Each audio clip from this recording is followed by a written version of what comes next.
সকাল সকাল ঘুম থেকে উঠে নাস্তা তৈরি করে টেবিলে রাখলো অনুভা। শান্তা সবে ফ্রেশ হয়ে ঘর থেকে বের হয়েছেন। খাবার টেবিলের সম্মুখে এসে পুত্রবধূর কাণ্ড দেখেই অবাক হলেন তিনি। এগিয়ে এসে বিস্ময় ভরা কণ্ঠে বললেন, এমা, তুমি এর মধ্যে নাস্তা তৈরি করে ফেলেছ? হ্যাঁ। সুবিধা তো এখনো এলোই না, একা একা কেন এসব করতে গেলে বলো? আমি তো ওকে সঙ্গে নিয়ে করে নিতাম সবটা। মিহিসরে উত্তর দিল অনুভা। ঘুম ভেঙে গিয়েছিল, তাই ভাবলাম করে ফেলি। এমনিতে আমি রান্নাবান্না করতে পারি মা। আপনি কি রাগ করলেন? মেয়েটির নমনীয়তা দেখে প্রসন্ন হন শান্তা। এগিয়ে এসে মাথায় হাত রেখে বললেন, রাগার মতো কিছু করেছে নাকি? যদি করেও থাকো তবু কখনো রাখবো না। তোমার এই মায়া ভরা মুখের দিকে তাকালে সহজে কারো রাগ আসবে বলে তো মনে হয় না। প্রত্যুত্তরে কি বলবে বুঝতে পারল না অনুভা, তবে লজ্জা পেল খানিকটা। রোজকার মতো আজও হানিফ শেখ এবং শ্রাবণ মিলে হাঁটতে বেরিয়েছে। বেলা বাড়তেই বাপ ছেলে বাড়িতে ফিরে এলো। নাস্তা সেরে একেবারে গোসল করে নিল শ্রাবণ। আজ তার ক্লাস আছে। শার্ট ইন করে গলাতে টাই ঝোলাতেই নজরে পড়ল অনুভাকে। মিহি হেসে এগিয়ে গিয়ে সম্মুখে দাঁড়ালো তার। অনুভা ভ্রু কুচকায়। শুধায়, কি? শ্রাবণ গম্ভীর স্বরে নির্দেশ দেয়, দাঁড়াও। বসা থেকে উঠে দাঁড়ায় অনুভা। প্রশ্ন করে, এবার নাও, এটা দ্রুত আমাকে বেঁধে দাও তো। নিজে বেঁধে নাও। বিয়ে করেছি কি নিজ হাতে বাঁধার জন্য নাকি? একটা দায়িত্ব আছে না তোমার? কথা বাড়ায় না অনুভা। নীরবে টাইটি বেঁধে দেওয়ার প্রচেষ্টা চালায়। কয়েক মিনিট সময় নিয়ে প্রচেষ্টায় সে সফলও হয়। টাই বাঁধা হতেই সামনে থেকে আয়নার সম্মুখে গিয়ে দাঁড়ায় শ্রাবণ। চুলে হাত দিয়ে তা ঠিক করে ব্যস্ত হয়ে পড়ে। নীরবতা ভাঙে অনুভা। নিচু স্বরে বলে, একটা কথা ছিল। নিজের কাজ করতে করতেই শ্রাবণ উত্তর দেয়, হ্যাঁ বলো। আসলে আমি চাইছিলাম আবার নতুন করে একটা জব করতে। হাত থেমে যায় শ্রাবণের। ঘাড় ঘুরিয়ে অনুভার পানে তাকায়। সেই দৃষ্টি দেখতেই অনুভা পুনরায় বলে ওঠে, আগের চাকরিটা এখানে আসার আগেই আমি ছেড়ে দিয়েছিলাম। ওখানে আর চাকরি করাটা আপু পছন্দ নয়, তাই চাইছিলাম অন্য কোথাও যদি ট্রাই করি। তৎক্ষণাৎ শ্রাবণ কিছু বলতে চাইল, কিন্তু তাকে বলতে না দিয়েই অনুভা বলে উঠল, আমি চাচ্ছি না আপুর উপর সব কিছু চাপিয়ে দিয়ে নিজে ভালো থাকতে, আর না চাইছি কারো সাহায্য। আমি শুধু ওদের পাশে থাকতে চাই। বাধা দিতে পারল না শ্রাবণ। মৃদু হেসে বলল, তোমার যা ইচ্ছে তুমি তাই করতে পারো নোভা। তোমার কোনো কিছুতেই আমি বাধা হয়ে দাঁড়াবো না। তোমার বাবা মা যদি ওনাদের সঙ্গে একটু কথা বলে নিতে। বাবার মনে হয় না এতে কোনো আপত্তি থাকবে, তবে মা বললেও কিছু বলতে পারে। মাকে না হয় আমি বুঝিয়ে বলবো।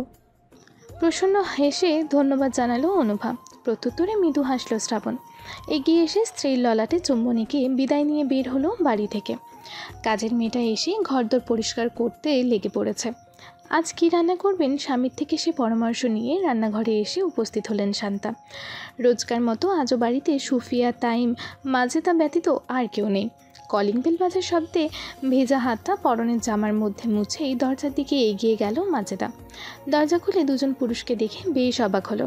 পুরুষ দুজনের বয়সের পার্থক্য অনেক। একজন বয়োজ্যেষ্ঠ আর একজন প্রাপ্তবয়স্ক। মাজেদা হেরে গলায় বলল, আপা বাড়িত নাই, বেশি দরকার হইলে পরে আইয়েন, আর কম দরকার হইলে আমারে কন। বয়োজ্যেষ্ঠ লোকটি বললেন, আমি অর্থী আর অনুর বড় চাচা। ওগো মায় বাড়িতে নাই, থাকলে ডাইকা দাও, একটু কথা আছে। লোকটির পানে প্রগাঢ় দৃষ্টিতে তাকালো মাজেদা। ভেতরে প্রবেশ করতে দেওয়ার সাহস হলো না। যদি লোকটা মিথ্যে বলে থাকে তখন কি হবে? তখন বলল, আপনারা এখানে দাঁড়ান, আমি খালারে ডাইক্কা আনি। কথাটা বলে দরজা ভিড়িয়ে সুফিয়াকে ডাকতে চলে গেল মাজেদা। ওনারা বাহিরে দাঁড়িয়ে রইলেন। বেশ কয়েক মিনিট বাদে দরজার সম্মুখে এসে উপস্থিত হলেন সুফিয়া। পরিচিত মানুষগুলোকে দেখে বড়ই আশ্চর্য হলেন তিনি। তাদের ভিতরে এসে বসার আমন্ত্রণ জানালেন। বড় চাচা জোরপূর্বক হেসে জিজ্ঞেস করলেন, কেমন আছো অর্থের মা? অর্থে আর অনু কই? অফিসে? সুফিয়া কঠোর ভঙ্গিতে বললেন, অর্থী অফিসে আর অনু তার শ্বশুর বাড়িতে। চমকান উপস্থিত দুজনেই। সুধান, অনুর বিয়া হইল কবে? হয়েছে অনেক দিন আগেই। তা আপনারা হঠাৎ কি মনে করে এখানে? ঠিকানাই বা পেলেন কিভাবে?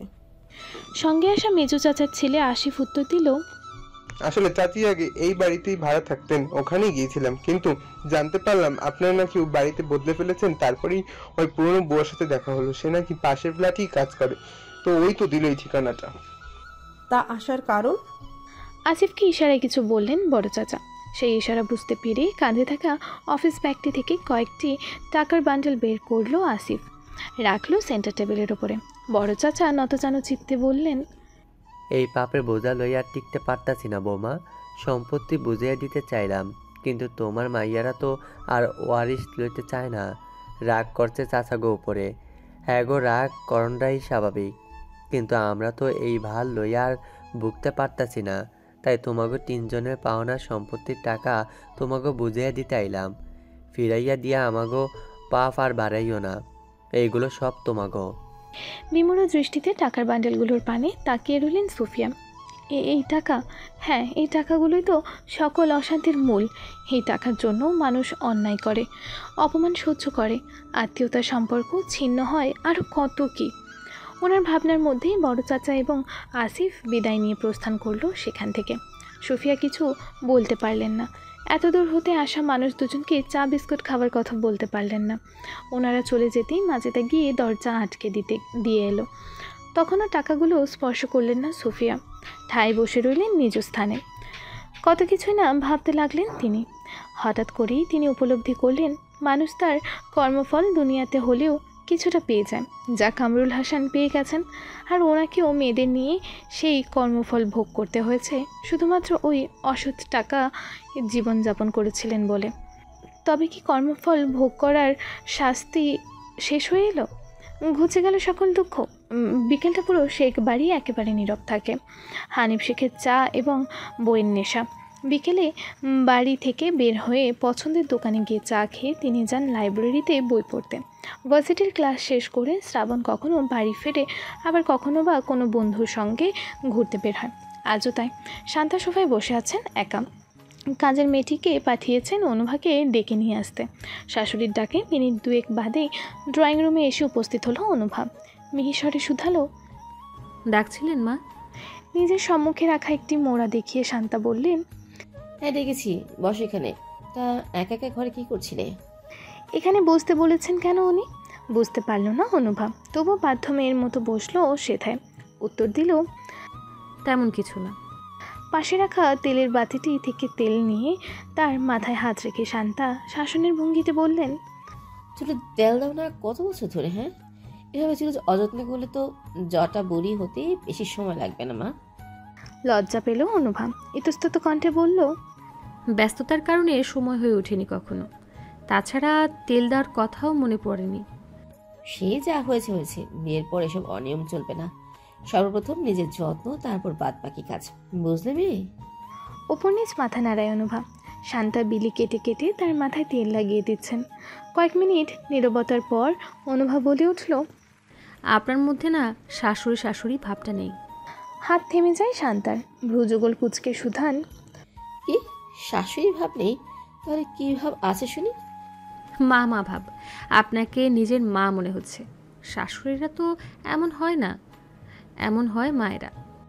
অধরে হাসি ফুটে উঠল শান্তার। মাথায় আলতো করে চাটি দিয়ে বললেন, আমি তো তোমার মাই হই। অনুভা নিঃশব্দে হাসে। শান্তা আবারও মনোযোগ দেন তেল লাগানোতে। ফাঁকে ফাঁকে শাশুড়ি বৌমার মধ্যে চলতে থাকে গল্পগুজব। তেল দেওয়া শেষ হতেই উঠে দাঁড়ায় অনুভা। সুধায়, চা খাবেন মা? বানিয়ে আনবো? আনবে? আনো তবে। নিজের হাতের চা খেতে খেতে অরুচি ধরে গেছে মুখে। হাসি মুখে চা বানাতে রান্নাঘরে চলে গেল অনুভা। বাড়ির কলিং বেল বাজতেই দরজার কাছে এগিয়ে যান শান্তা। সদর দরজা খুলতেই চমকে ওঠেন সঙ্গে সঙ্গে। সৌহার্দ্য দাঁড়িয়ে আছে পকেটে হাত গুজে, লাগেজ হাতে পাশেই দাঁড়িয়ে ড্রাইভার। মাকে দেখতেই মুচকি হেসে বলল, হাই মা। বিষয় ভরা কণ্ঠে শান্তা প্রশ্ন ছোড়েন, তুই এখন এখানে আসবি যে সে কথা তো জানালি না? তোমরা কি আমায় কিছু জানাও নাকি যে আমি তোমাদের জানাবো? সরো ভেতরে ঢুকি। দরজার সম্মুখ হতে সরে দাঁড়ালেন তিনি। সৌহার্দ্য ভেতরে প্রবেশ করলো। ড্রাইভার লোকটিও লাগেজগুলো ভেতরে দিয়ে চলে গেলেন। তখনই রান্নাঘর থেকে চায়ের কাপ হাতে ড্রয়িং রুমে এসে উপস্থিত হলো অনুভা। অপরিচিত একজন পুরুষকে দেখে খানিকটা হকচকিয়ে উঠল। চায়ের ট্রেটা সেন্টার টেবিলের ওপর রেখে ভালো করে মাথায় টেনে নিল ঘোমটা। সৌহার্দ্য প্রশস্ত হেসে উৎসুক কণ্ঠে প্রশ্ন ছুড়ল, তুমি আমার ভাবি? হঠাৎ এহেন প্রশ্নে থতমত খেয়ে যায় অনুভব। অপরিচিত পুরুষটির পানে গাঢ় দৃষ্টিতে তাকায়। চেনা চেনা ঠেকে কিন্তু চিনতে পারে না। তার দৃষ্টির অর্থ বুঝতে পেরে সৌহার্দ্য পুনরায় বলল, আরে আমি সৌহার্দ্য, চিনলে না? দুদিকে মাথা নাড়ায় অনুভব। অধরের হাসিটা যেন মুহূর্তে মিলিয়ে গেল সৌহার্দ্যের। রাগ হলো বড় ভাইয়ের ওপর, যাকে বলে ভীষণ ধরনের রাগ। নতুন ভাবির কাছে তাকে নিয়ে কোনো গল্পই করেনি ভাইয়া। ছেলেটার নিভে যাওয়া হাসি দেখে কিছু একটা আঁচ করতে পারল অনুভব। জোরপূর্বক হেসে বলল, শ্রাবণের ছোট ভাই? পূর্বের হাসিটা আবার মুখশ্রীতে ফিরে এলো সৌহার্দ্যের। বলল, হ্যাঁ, ভাইয়া বলেনি আমার কথা? ওপর নিচ মাথা নাড়ায় অনুভব। অর্থাৎ বলেছে। তৎক্ষণাৎ ভাইয়ের ওপর থেকে সকল রাগ যেন বিলীন হয়ে গেল সৌহার্দ্যের। আগ্রহ ভরা আলোচনে চেয়ে শুধালো, কি বলেছে? শান্তা এতক্ষণ দাঁড়িয়ে দাঁড়িয়ে ছেলের কাণ্ড কারখানা দেখছিলেন। এবার এগিয়ে এসে কড়া গলায় বললেন, ঘরে গিয়ে বাইরের পোশাক ছেড়ে তারপর আয়, খাবার বাড়ছি আমি। বিমানে কি না কি খেয়েছিস তা তো ঠিক নেই। খাওয়া দাওয়া শেষে ভাবির সঙ্গে আলাপ হবে। মায়ের কথা অত গুরুত্ব দিল না সৌহার্দ্য। সোফায় বসে হাতে তুলে নিল চায়ের কাপ। বড় করে চুমুক বসিয়ে তৃপ্তিসূচক শব্দ করলো মুখ দিয়ে। প্রশংসা করে বলল, ভালো চা বানাও তো ভাবি। শান্তা ফের রাগত স্বরে বললেন, ভারী অধপতন হয়েছে দেখছি তো। মেহুর মতো ফ্রেশ না হয়ে খেতে শুরু করে দিয়েছিস। তুমি এমন করছো কেন মা? আগে ভাবির সাথে কথা বলবো, তারপর ঘরে গিয়ে একবারে ফ্রেশ হয়ে একটা ঘুম দিব। রাতে ঘুম হয়নি। অনুভা সৌজন্য হেসে বলল, আগে বিশ্রাম নিন, তারপর না হয় গল্প করা যাবে। আমি তো এখানেই আছি। কি বলো ভাবি? আমি শুধু তোমার জন্য এত দূর থেকে ছুটে এলাম। বাই দ্য ওয়ে, তুমি আমায় আপনি বলছো কেন? দেবরকে কি আপনি বলে? ভাইয়াকে তুমি বলবে, অথচ ভাইয়ার ছোট ভাইকে আপনি। ছেহ, তুমি করে বলবে, ঠিক আছে? এবারে ওপর নিচ মাথা নাড়ায় অনুভব। প্রসন্ন হাসে সৌহার্দ্য। চায়ের ট্রেটা নিয়ে উঠে যায়। নিজ কক্ষের দিকে যেতে যেতে বলে, মাথাটা ধরেছে। চা ভর্তি দুটো কাপই আপাতত আমার প্রয়োজন। পরে কথা হবে ভাবি, টাটা। ছেলের যাওয়ার পথে তাকিয়ে উদাস কণ্ঠে শান্তা বলেন, এই ছেলে দুটোকে নিয়ে একদম পাই না। দুই একটা স্বভাব ব্যতীত বাকি সব দুই ভাইয়ের মধ্যে একেবারে মিল। শাশুড়ির চিন্তিত মুখ দেখে নিঃশব্দে হাসে অনুভব। রোজকার মতো রাতে বাড়ি ফিরতে মাজেদা দরজা খুলে দিল। ভেতরে প্রবেশ করতেই মাকে সোফায় হেলান দিয়ে চোখ বন্ধ করে বসে থাকতে দেখতে পেল আর্থিকা। মাজেদার উদ্দেশ্যে প্রশ্ন ছুড়ল, মা এখানে বসা কখন থেকে? খালায় তো হেই দুপুরবেলা থেকে এনে বইয়ে রইছে। আমনের চাচা আর চাচতো বাইয়াইছিল, তারা যাওনের পর থেকেই চাচি এনে বওয়া। আমি অনেক ডাকলাম কিন্তু আমার লগে কোনো কথা কইল না। চিন্তিত হলো আর্থিকা। চাচা এসেছিল বাড়িতে? কোন চাচা? কী বা বলে গেল মাকে? মায়ের দিকে এগিয়ে যেতে যেতে মাজেদার উদ্দেশ্যে জিজ্ঞেস করলো, টাইম কোথায়? ওই তো সন্ধ্যাবেলায় খাইয়া ঘুমায়। আচ্ছা, তুমি ওর কাছে যাও। তৎক্ষণাৎ চলে গেল মাজেদা। আর্থিকা মায়ের মাথায় হাত রেখে ডাকলো, মা, ও মা, মা গো। চোখ মেলে তাকালেন সোফিয়া। মেয়েকে দেখে সোজা হয়ে বসলেন। মায়ের বিমর্ষ রূপ দেখে উদ্বিগ্ন কণ্ঠে আর্থিকা শুধালো, কি হয়েছে তোমার? শুনলাম দুপুর থেকে নাকি এখানেই বসে আছো। কোন চাচা এসেছিল? কেন এসেছিল? টেবিলের নিচ থেকে টাকাগুলো মেয়ের সম্মুখে রাখলেন সোফিয়া। বললেন, তোর বড় চাচা এসেছিল, টাকাগুলো দিয়ে গেল। কিসের টাকা এগুলো? তোদের দু বোনের পাওনা টাকা। তুমি নিলে কেন? এতদিন যখন তাদের সাহায্য ছাড়া চলতে পেরেছি, বাকি জীবনটাও পারবো। গাঢ় দৃষ্টিতে মেয়ের পানে তাকান সোফিয়া। যে দৃষ্টিতে রয়েছে শুধুই কঠোরতা। মেয়ের এমন দৃষ্টির সঙ্গে পূর্ব পরিচিত নয় আর্থিকা, তাই চুপ রইল ওনার সামনে। উনি দৃঢ় কণ্ঠে বললেন, নিজের অধিকার এক চুল পরিমাণের জন্য ছাড়বি না অর্থী। এগুলো তোদের দুই বোনের ওয়ারিশের অর্থ, কারো দয়া না। নিজের ভাগেরটা নিজের কাছে রাখ আর অনুরটা অনুকে বুঝিয়ে দিস। আরেকটা কথা, তাইন ছেলে, ওর ভবিষ্যৎ আছে। ও নিজের বাবার সব কিছুর উপর ওর অধিকার আছে। ও যখন বড় হবে ওকে তোর ননদদের করা অন্যায়ের কথা জানাবি। ওকে ওর অধিকার বুঝে নিতে বলবি। কিচ্ছু ছাড়বি না, কিচ্ছু না। ওর বাবার কি কম আছে? ওর বাবার সব ওর, শুধুই ওর। মানুষের জীবন মন্দ দিন আসে কেন জানিস? যাতে আশেপাশে থাকা মুখোশ পরিহিত মানুষগুলোর আসল রূপ চিনতে পারি, সেই জন্যে। দিন শেষে রব ছাড়া কেউ থাকে না পাশে, তাই কাউকে কখনো বিশ্বাস করবি না মা। দুই বোন মিলেমিশে থাকবি সব সময়। কেউ কারো উপর হিংসে করবি না। আমি যদি মারা যাই একদম কাঁদবি না, কষ্ট পাবি না। শুধু মাকে মাফ করে দিস, বাবা মায়ের জন্য দোয়া করে যাস। বুকটা কেঁপে উঠল আর্থিকার। আজ যেন তার সামনে বসে আছে অন্য একজন মানুষ। নিজেকে সামলাতে না পেরে মাকে দুই হাত দিয়ে জড়িয়ে ধরলো আর্থিকা। কেঁদে উঠল হো হো করে। সুফিয়া পাথরের মূর্তির ন্যায় চুপচাপ বসে মেয়ের কান্না শুনতে লাগলেন। কোনো ভাবান্তর লক্ষ্য করা গেল না ওনার মুখশ্রীতে। কি কঠিন ব্যক্তিত্বের মানুষ তিনি। আজ আর্থিকা অফিসে যায়নি, অসুস্থতার বাহানায় ছুটি নিয়েছে। গতকাল রাতেই ফোন করে ছোট বোন আর বোন জামাইকে আমন্ত্রণ জানিয়েছে বাড়িতে। কড়াকড়িভাবে বলে দিয়েছে আজই আসতে হবে দুজনকে। সকাল সকাল মাজেদাকে সঙ্গে নিয়ে বাজার করে নিয়ে এসেছে আর্থিকা। বাড়িতে যেন রান্নাবান্নার ধুম পড়েছে। 12টা নাগাদ বাড়িতে এসে পৌঁছায় শ্রাবণ এবং অনুভা। কলিং বেল চাপাতেই দরজা খুলে দেয় মাজেদা। তাদের দেখা পেয়ে উচ্ছ্বাসিত কণ্ঠে বলে ওঠে, ছোট আপার দুলাভাই আইসা পড়ছে। তার আনন্দময় চিৎকার হতাশার নিঃশ্বাস ফেলে মৃদু হাসলো অনুভা। প্রশ্ন করল, কেমন আছো মাজেদা আপা? ভালা আপা, তবে আপনি গো দেখা এখন আরো ভালো আছি। বলেই দরজার সম্মুখ হতে সরে দাঁড়ালো মাজেদা। অনুভা এবং শ্রাবণ ভেতরে প্রবেশ করলো। সঙ্গে আনা মিষ্টান্ন, ফলমূল, বাচ্চাদের চকলেট, চিপসের প্যাকেটগুলো সেন্টার টেবিলে রাখলো। আর্থিকা এসে উপস্থিত হলো সেখানে। মৃদু হেসে তাকে সালাম দিল শ্রাবণ। সালামের জবাব নিয়ে মিষ্টি হাসলো আর্থিকা। সুফিয়ার সঙ্গে দেখা করে আসতেই নিজের ঘরে তাকে বসতে বলে ঘর থেকে বের হলো অনুভা। এখনও রান্না শেষ হয়নি। আর্থিকাও সেখানেই। ঘর থেকে তাইমকে কোলে নিয়ে সেখানে এসে উপস্থিত হলো অনুভা। চুলায় বসানো কড়াইয়ের পানে তাকিয়ে শুধালো, হুট করে এত জরুরি তলব? বেশ তো মা মেয়ে মিলে জোর জবরদস্তি করে আমার শ্বশুরবাড়ি পাঠিয়ে দিলি, অথচ এখন ঠিকই মিস করছিস তাই না? খুন্তি নাড়ানো থামালো আর্থিকা। বলল, কেন, শ্বশুর বাড়ি ছেড়ে আসতে ইচ্ছে হচ্ছিল না বুঝি? একদম না, জোর করে পাঠিয়ে দিয়েছিলি, তাহলে আসবো কেন? মুচকি হাসে আর্থিকা। রান্নাঘর থেকে নিজ কক্ষের দিকে অগ্রসর হয় অনুভা। যেতে যেতে তাইমের উদ্দেশ্যে বলে, চলো তোমায় খালুর কাছে দিয়ে আসি, ব্যাটারে ইচ্ছে মতো জ্বালাতন করবে, ঠিক আছে বাবা? তাইম আদতে কিছু বুঝতে পারল কি না বোঝা গেল না। শুধুই অনুভার গলা জড়িয়ে ধরে তার মুখের পানে তাকিয়ে রইল। শ্রাবণ বসে বসে মোবাইল ঘাঁটছে। তখনই তার কোলে বসিয়ে দেওয়া হলো তাইমকে। নড়ে চড়ে উঠল শ্রাবণ। ডান হাত ব্যারিকেডের মতো বাচ্চাটির পেছন দিয়ে রাখল। অত্যন্ত গম্ভীর কণ্ঠে অনুভা বলে উঠল, নাও বসে বসে বাচ্চা সামলানো শিখো। মেয়েটির কথায় আপনা আপনি অধরে হাসি রেখা ফুটে ওঠে শ্রাবণের। ঠিকভাবে তাইমকে নিজের কোলে বসিয়ে স্ত্রীর উদ্দেশ্যে বলে, নোভারানি আমাকে বাবা বানাতে চাইছে নাকি? তা গতকাল রাতে বললি তো হতো, বাসর টাসর একেবারে সেরে ফেলতাম। ভরকে গেল অনুভা। লজ্জায় আড়ষ্ট হলো। আমতা আমতা করে বলল, মুখে কিছু আটকায় না তোমার? নির্লজ্জ, অসভ্য।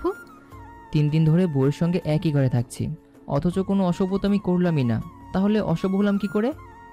কথাটা শ্রবণনালী পর্যন্ত পৌঁছাতেই অনুভার নিকট মনে হলো তার কান দিয়ে হয়তো এবার আশ্চর্যজনকভাবেই ধোয়া বের হবে। রাগে লজ্জায় কক্ষ ত্যাগ করার উদ্দেশ্যে যেতে যেতে ঝাঁঝালো কণ্ঠে বলল, শিক্ষক মানুষের ন্যূনতম লজ্জাবোধ থাকা উচিত, যা তোমার মধ্যে নেই। হুটহাট বেফাস কথা বলে দেওয়া অসভ্য পুরুষ একটা। শিক্ষকরা কি বাপ হচ্ছে না? তাছাড়া সায়েন্সের ছাত্র ছিলাম বলে কথা বোঝই তো। এ কথাটাও পুরোপুরি কর্ণগোচর হলো অনুভার। ফোঁসফোঁস শব্দ করে কয়েকটা নিঃশ্বাস ফেলে স্থানটি পুরোপুরিভাবেই ত্যাগ করল সে। হাসল শ্রাবণ। পূর্ণ দৃষ্টিতে তাইমের মুখপানে তাকালো। গাল দুটো আলতো করে টিপে দিয়ে ডাকলো, তামু বাবা। তাইম মুখ তুলে চাইল অপরিচিত লোকটির পানে। এই মুখটা তার নিকট অপরিচিতই। বিয়ের দিনও দুজনের দেখা হয়নি। আর্থিকা তাকে ঘুম পাড়িয়ে রেখেছিল, নইলে ছেলেটা জেগে থাকলেই অনুভার কোলে চড়ে বসে থাকতো। বাচ্চাটির দৃষ্টি দেখে মিষ্টি হাসলো শ্রাবণ। শুরু করলো তার সঙ্গে ভাব জমানো। রান্নাঘরে এসে উকি দিল অনুভা। আর্থিকা সেখানে নেই। অগত্যা বড় বোনের কক্ষে প্রবেশ করলো সে। এখানেও তাকে না পাওয়ায় এবার গেল মায়ের ঘরে। সেখানেই পেয়ে গেল বোনকে। বিছানায় মায়ের পাশে বসে আছে আর্থিকা। কথা বলছে দুজনে। অনুভা এসে সামিল হলো তাদের কথোপকথনে। তখনই দুটো টাকার ব্যান্ডেল তার দিকে এগিয়ে দিল আর্থিকা। টাকাগুলো দেখে চমকায় অনুভা। সুধায়, এতগুলো টাকা কোত্থেকে এলো? সুফিয়া উত্তর দেন, তোর বড় চাচা আর আসিফ এসেছিল, ওরাই দিয়ে গেল তোদের দুই বোনের ওয়ারিশের টাকা আর আমার স্বামীর সত্য। ওরা দিল আর তুমি রেখে দিলে? এটা কি ঠিক হলো মা? এতদিনকার কষ্টটা বৃথা গেল না তবে? এটা তোদের পাওনা। ওরা নিজেদের ভুল বুঝতে পেরেছে তাই দিয়ে গেছে। এতে তোর কষ্ট কেন বৃথা যাবে? বাবা মায়ের জন্য যতটা কষ্ট করেছিস দেখবি আল্লাহ তার উত্তম প্রতিদান দান করবেন। সবসময় দোয়া করি আমার মেয়েরা যাতে সুখী হয়, তাই নিজের অধিকার বুঝে নে মা। এই ব্যাপারে কিছুক্ষণ নীরব রইল অনুভা, তারপর বলে উঠল, আমার এসব চাই না মা। এখন তো আমার বিয়েই হয়ে গেছে, তাই আমি আর এসব দিয়ে কি করব? টাকাটা বরং আপুই রেখে দিক, ভবিষ্যতে কাজে লাগবে। সঙ্গে সঙ্গে দ্বিমত পোষণ করলো আর্থিকা। বলল, কেন লাগবে না? অবশ্যই লাগবে, এটা তোর পাও না। তাছাড়া আমি প্রথমে ভেবেছিলাম শ্রাবণের সামনেই কথাটা বলবো, কিন্তু পরে ভাবলাম তুই যদি কিছু মনে করিস। মুচকি হাসলো অনুভা, প্রত্যুত্তরে বলল, ওর সামনে বললেই কি না বললেই কি, ওর উত্তরটা আমার জানা। ও সরাসরি বলে দিত, এসব নোভার লাগবে না আপু, নোভার দায়িত্ব আমার। ওর ইচ্ছা অনিচ্ছা পূরণের দায়িত্বও আমার, তাই আপনি রেখে দিন এগুলো। হতাশ কণ্ঠে আর্থিকা শুধালো, নিবি না তবে? না, এটা আমার তরফ থেকে আমার টাইমের জন্য উপহার। ও তো আমারও ছেলে, তাই না? ওর ভবিষ্যৎ নিয়ে ভাবা তো আমারও দায়িত্ব। আঁখি যখন ভিজে উঠল আর্থিকার, শক্ত করেই জড়িয়ে ধরল ছোট বোনকে। দু বোনের মিল মহব্বত দেখে সুফিয়া আড়লে চোখের পানি মুছলেন আঁচলে। রবের নিকট মনে মনে দোয়া করলেন যাতে চিরকাল দু বোন এমনই মিলেমিশেই থাকে, তাদের মধ্যকার ভালোবাসা সম্মান যেন অটুট থাকে সর্বদা। সন্ধ্যা হতেই শাশুড়ির বাড়ি থেকে স্ত্রীকে নিয়ে নিজেদের বাড়ির উদ্দেশ্যে রওনা দেয় শ্রাবণ, কিন্তু মাঝপথে এসেই থেমে যায় গাড়ি। অনুভব ঘাড় বাঁকিয়ে পাশে তাকায়, তার চাহনির অত তোয়াক্কা না করে সিট বেল্ট খুলে গাড়ি থেকে নেমে পড়ে সে। ঘুরে এসে অনুবার পাশের দরজাটা খুলে দিয়ে কোমল স্বরে বলে, নেমে এসো। কেন? এখানে আবার কি? এত প্রশ্ন করো কেন বলো তো নোভা? আমি কি তোমাকে এখানে রেখে চলে যাব নাকি? সে কথা বললাম কখন? তাহলে নামছো না কেন? গাড়ি থেকে নেমে পড়ল অনুভব। সে নামতে গাড়ির দ্বার বন্ধ করে লক করলো গাড়ি। শ্রাবণ আগে আগে হাঁটতে লাগলো বাম দিকের পথ ধরে, অনুভব হাঁটছে তার পিছু পিছু। কয়েক মিনিট হাঁটার পর ফের প্রশ্ন ছড়ল, যাচ্ছি কোথায়? কোথাও না। তাহলে হাঁটছি কেন? এমনি। কেন? ভাল লাগছে না এখানে? প্রত্যুত্তর করল না অনুভা, আশেপাশে ভালো করে দেখতে লাগলো। হাঁটতে হাঁটতে তারা ধানমন্ডি লেকের কাছে চলে এসেছে। চারিদিকে আলোতে আলোতে ঝলমল করছে, ক্ষণে ক্ষণে হেঁটে যাচ্ছে কত শত কপত কপতি। এই রাতের আধারে আশেপাশের আলোয় চকচক করছে লেকের পানি। এতটা মুগ্ধ হয়ে এর আগে কখনো রাতের শহর হেঁটে হেঁটে দেখা হয়নি অনুভার। হঠাৎ সে অনুভব করলো তার হাতটা পরম আবেশে কেউ নিজের হাতের মুঠোয় নিয়ে নিয়েছে। আপনা আপনি অধরে হাসির রেখা ফুটে উঠল তার। সম্মুখে চাইল পুরুষটির পানে। শ্রাবণ তাকে টেনে নিজের পাশাপাশি নিয়ে এলো। পায়ে পা মিলিয়ে দুজনে হেঁটে চলেছে অনির্দিষ্ট গন্তব্যে। অনুভা ফিসফিসে শুধালো, বাড়ি ফিরবে না? এত তাড়া কিসের তোমার? 2-3টা বাচ্চা রেখে এসছো নাকি? হুস, এসব ফাজলামো মার্কা কথা। হাসে শ্রাবণ, বলে, তাহলে ফেরার কথা জিজ্ঞাসা করছো কেন বারবার? সময়টাকে উপভোগ করো। দেখো আজকের আকাশটা সুন্দর না অনেক? পূর্ণ দৃষ্টিতে আকাশ পানে তাকায় অনুভা। আকাশে অর্ধ খাওয়া চাঁদ, মেঘহীন পরিষ্কার আকাশটায় ছড়িয়ে ছিটিয়ে আছে তারা। সত্যিই রাতের আকাশটা অদ্ভুত সুন্দর। বলল, সুন্দর, তবে শুধুই আজকের আকাশ নয়, বরং আকাশ প্রতিদিনই সুন্দর দেখায়। আমার কাছে তো মনে হচ্ছে বিগত দিনের আকাশের চেয়ে আজকের আকাশটাই বেশি সুন্দর। কেন কেন? আজকে কি বিশেষ কিছু? কি? গাঢ় দৃষ্টিতে স্থির পানে তাকায় শ্রাবণ। অনুভার উৎসুক দৃষ্টিও তার পানে নিবদ্ধ। সে দৃষ্টি দেখে মুচকি হেসে টেনে দেয় অনুভার গাল। বলে, কারণ আজকে আমার পাশে আমার নোভা আছে, তাই আজকের রাত, আজকের ওই আকাশ আর সময়টা আমার কাছে সবচেয়ে সুন্দর এবং বিশেষ দিন। বুকের ভেতরে কৈশোরের সেই নিদারুণ অনুভূতি ছুঁয়ে যায় অনুভার। লাজুক হেসে সরিয়ে নেয় দৃষ্টি। পরনে আকাশি রঙের শাড়ি, মাথায় ম্যাচিং হিজাব, কাজল কালো চোখ। এত কিছুর মধ্যে এই হাসিটাই যেন প্রয়োজনীয় ছিল খুব। মন ভরে প্রিয়তমাকে দেখে নিল শ্রাবণ। এক ফাঁকে দৃশ্যটি মোবাইলে করে নিল ক্যামেরাবন্দি। টের পেয়ে গেল অনুভব, বিচলিত কণ্ঠে বলল, এই তুমি ছবি তুললে কেন? আমার নাতি আর নাতনিদের দাদির ছবি আমি তুলেছি, এতে কার কি শুনি? এবার শব্দ করে হেসে উঠল অনুভা। মনে পড়ে গেল সেই দেখা হওয়ার তৃতীয় দিনে শ্রাবণের বলা নাতি নাতনি নিয়ে ঢপ মারা গল্পটা। হেসে বলল, তুমি যে একটা মিথ্যুক তাকে জানো শ্রাবণ? কি মিথ্যে বললাম? কখন বললাম? তুমি আমায় বলেছিলে তোমার বাবা নাকি র্যাব, কিন্তু তোমার বাবা তো কলেজের একজন অধ্যক্ষ ছিলেন। তাহলে দেখো তখন তোমার মাথায় কতটা গোবর ছিল। তাহলে মজাটাকে কি তুমি সত্যি ভেবে নিতে? তবে এটা অবশ্য ঠিক ছিল, তখন আমার নাতি নাতনিদের দাদি হিসেবে আমি তোমায় সিলেক্ট করে রেখেছিলাম আর বানিয়েও ছিলাম। তা কোথায় তোমার সেই নাতি নাতনি? ফিউচারে বসে আছে। টাইম লেভেল মেশিন থাকলে ঠিক দেখিয়ে নিয়ে আসতাম। মাঝে মধ্যে ছেলেটার এসব উদ্ভট কথা শুনলেই খুব হাসি পায় অনুভার। যৌবনের ভেতরে চাপা পড়ে থাকা সেই কৈশোরের চঞ্চলা তরুণী জাগ্রত হয়ে ওঠে। বাহির থেকেই ডিনার সেরে বাড়ি ফিরল দুজন। ড্রয়িং রুমে বসে হানিফ শেখ, শান্তা এবং সৌহার্দ্য মিলে কিছু একটা আলোচনা করছিল। অনুভা চলে গেল ঘরে। আর শ্রাবণ ওখানে গিয়ে বসলো। প্রশ্ন করল, কি নিয়ে কথা হচ্ছে তোমাদের? তিন জোড়া দৃষ্টি স্থির হলো শ্রাবণের পানে। হানিফ শেখ বললেন, আমি আর দেরি করতে চাইছি না, সৌহার্দ্য এসে গেছে। এবার তোমাদের দুই ভাইয়ের বৌভাতের অনুষ্ঠানটা সেরে ফেলতে চাই। তারিখ ঠিক করেছো? প্রান্তির বাবা মায়ের সঙ্গে কথা বলে নিয়েছি, এই সপ্তাহের মধ্যেই সেরে ফেলবো। এই জন্য এত তাড়াতাড়ি? সৌহার্দ্য ভ্রু বাঁকিয়ে ঠেস দিয়ে বলে উঠলেন, বিয়ে করার সময় তো একটুও দেরি করনি, তাহলে বউ ভাতের জন্য দেরি করতে হবে কেন? কোনো দেরি টেরি চলবে না। অনুষ্ঠান করলে এ সপ্তাহেই করতে হবে। কেন তোর শুইবে? বিয়ে করেছি সবাইকে জানাতে হবে না? নইলে তো পরে দেখা যাবে রাস্তা দিয়ে বউ নিয়ে হাঁটছি, পাড়ার লোকেরা অন্য কিছু ভেবে কূটনৈতিক আলোচনা শুরু করে দিবে। হয়েছে, বুঝি আমি সব। তোর যে কিসের জন্য তর্স হয়েছে না, সব বুঝি আমি। বলেই সিঁড়ির দিকে হাঁটা ধরল শ্রাবণ। সৌহার্দ্য বসা থেকে উঠে দাঁড়ালো।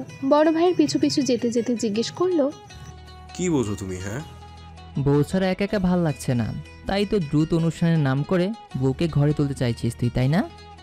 থতমত খেয়ে গেল সৌহার্দ্য। আমতা আমতা করে বড় গলায় বলল, আর তুমি যে বিয়ে করে এই ভাবিকে নিয়ে সংসার করছো, তার বেলা নিজের বেলা 16 আনা, তাই না? বড় ভাই হই সম্মান দিয়ে কথা বল তুই। আমিও ছোট ভাই হই, আদর দিয়ে কথা বলি। সিঁড়ি দিয়ে উঠতে উঠতে পাকা দৃষ্টিতে ভাইয়ের পানে তাকায় শ্রাবণ। ঠোঁট বাঁকিয়ে হেসে সৌহার্দ্যের গাল দুটো জোরে জোরে টান দিয়ে বলে, ওলে আমার ভাইটা, আদর লাগবে তোমার তাই না? আসো আসো, একটা চুমু দিই তোমাকে। বলেই নিজের মুখ এগিয়ে নিল সৌহার্দ্যের দিকে। ব্যথায় চেঁচিয়ে উঠল সৌহার্দ্য। আর্তনাদ করে বলল, আরে ব্যথা পাচ্ছি, ছাড়ো। ও মা, কিছু বলো না ভাইয়াকে। তাকে ছেড়ে দিল শ্রাবণ। ঘাট চেপে ধরে ওপরে উঠতে উঠতে বিদ্রুপ করে বলল, যখনই পারিস না তখনই মা বাবাকে ডাকাডাকি করিস তাই না? বাচ্চামি স্বভাব গেল না তোর, আবার সে নাকি সংসার করবে। হ্যাঁ, সংসার ধর্ম শুধু তোমার জন্যই তৈরি হয়েছে। আবার কথা, মুখের মধ্যে টেপ লাগিয়ে রাখবো। সোফায় বসে হানিফ শেখ এবং শান্তা দেখে গেলেন ছেলেদের কর্মকাণ্ড। দুটো চোখের আড়াল হতেই একে অপরের পানে তাকিয়ে সশব্দে দীর্ঘশ্বাস ফেললেন। আসলেই দুটোর বাচ্চামি স্বভাব এখনও গেল না। নইলে কি এখনও একটা আরেকটার পেছনে এভাবে লেগে থাকে?